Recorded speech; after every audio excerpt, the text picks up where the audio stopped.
이번 시간에는 지난 시간에 알아본 한글 모음의 자질문자적 특징에 이어 한글 자음의 자질문자적 특징에 대해 알아보겠습니다. 한글의 자질문자적 특징을 알아보기에 앞서 먼저 한글과 같은 음소문자로 분류되는 영어 알파벳을 살펴볼 필요가 있습니다. 한국어와 같은 음소문자인 영어의 경우 각 자음과 모음의 모양은 각 음소들이 가지고 있는 소리의 유사성과 관계가 없다는 것을 알 수 있습니다. 즉, 각 음소의 소리와 모양은 밀접한 관계가 있는 것이 아닌 임의적인 약속에 의해 정해졌다고 할 수 있습니다. 그러나 한글의 경우 총 19개의 기본 자음은 가장 기본이 되는 5개의 자음으로부터 시작됩니다. 세종대왕은 자음의 모양을 결정할 때 그 자음의 소리가 날 때의 발음기관의 모양, 즉 입술과 이, 혀와 목구멍의 모양을 본따서 만들었습니다. 먼저 소리를 낼 때 혀의 중간 부분이 입천장 위로 올라가는 모양을 본따서 기역을 만들었습니다. 바로 여린 입천장 소리입니다.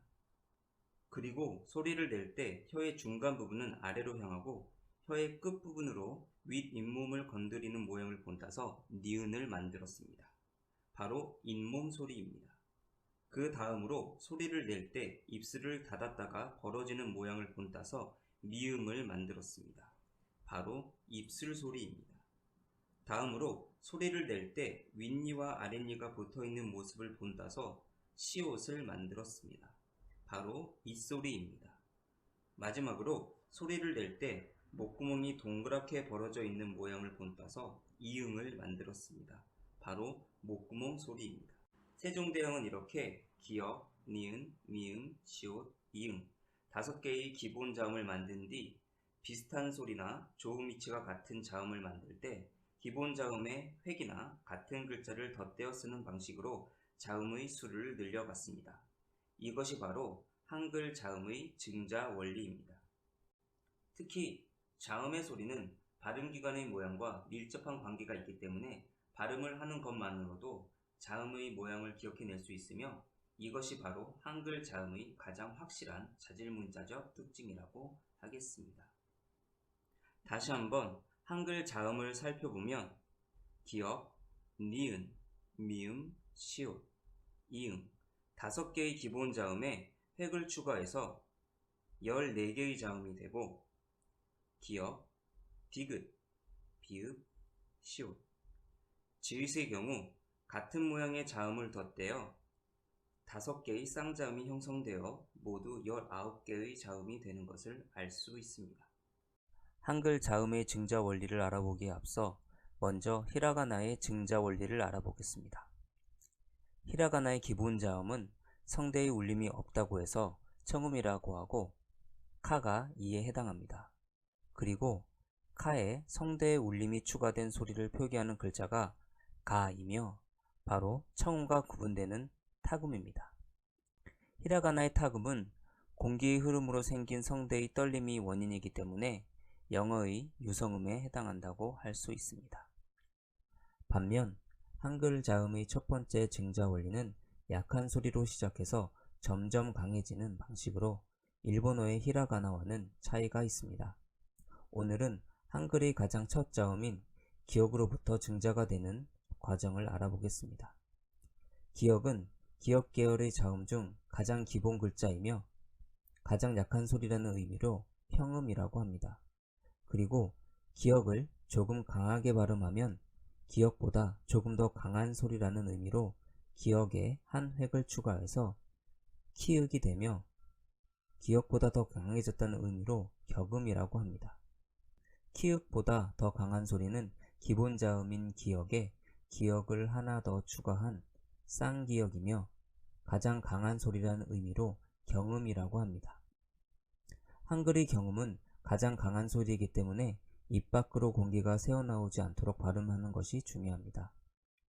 입 밖으로 공기가 새어나올 경우 격음과 구분이 힘들기 때문에 주의해야 합니다. 이 세 자음의 소리를 구분해 보기 위해 모음 아를 추가해서 발음해 보겠습니다.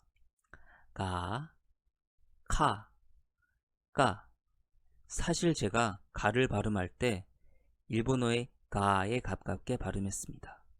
그럼 일반적으로 한국 사람이 발음하는 방식으로 다시 한번 발음해 보겠습니다. 가, 카, 까. 아마도 대부분의 분들에게 가와 카가 일본어의 카로 들렸을 것이라고 생각합니다. 이런 현상은 일본인의 경우 성대의 떨림 유무로 청음과 타음을 구분하기 때문에 공기의 떨림 없이 발음한 한글의 가와 카에서는 거의 차이를 느끼지 못하고 청음인 카로 들리기 때문입니다. 이러한 특징 때문에 일본어와 영어처럼 유성음을 가진 모국어를 사용하는 외국인 학습자들이 한국어의 평음과 격음 구분에 어려움을 겪고 있다고 할 수 있습니다. 이러한 차이는 한일 양국의 학습자들이 서로의 언어를 공부할 때 어려움을 겪는 이유 중 하나입니다. 양국의 학습자들이 이러한 서로의 언어적 차이를 이해한다면 조금 더 수월하게 발음을 교정할 수 있을 것이라고 생각합니다.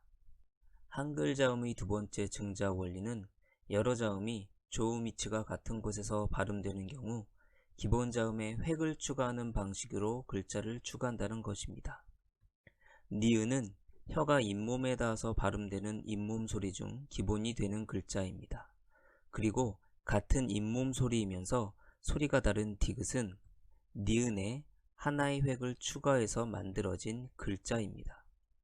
그리고 같은 잇몸 소리이면서 니은과 디귿보다 좀 더 복잡한 혀의 움직임을 보이는 리을은 니은에서 파생된 디귿에 기역을 추가해서 만든 글자로 해당 발음이 날 때 복잡한 혀의 움직임을 시각화한 것이라고 말할 수 있습니다.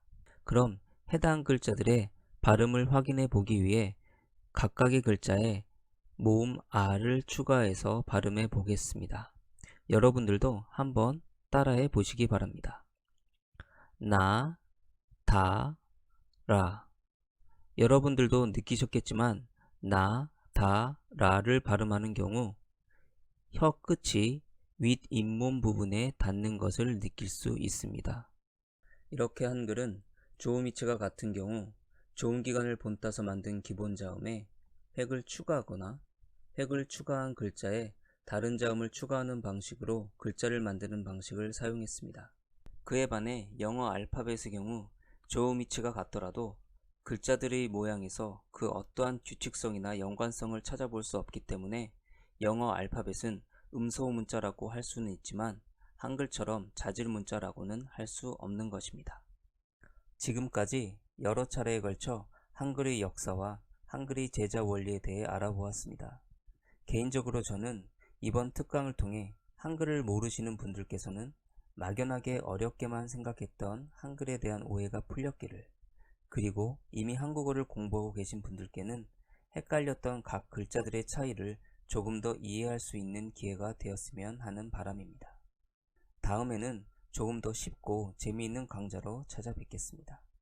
그동안 시청해 주셔서 감사합니다.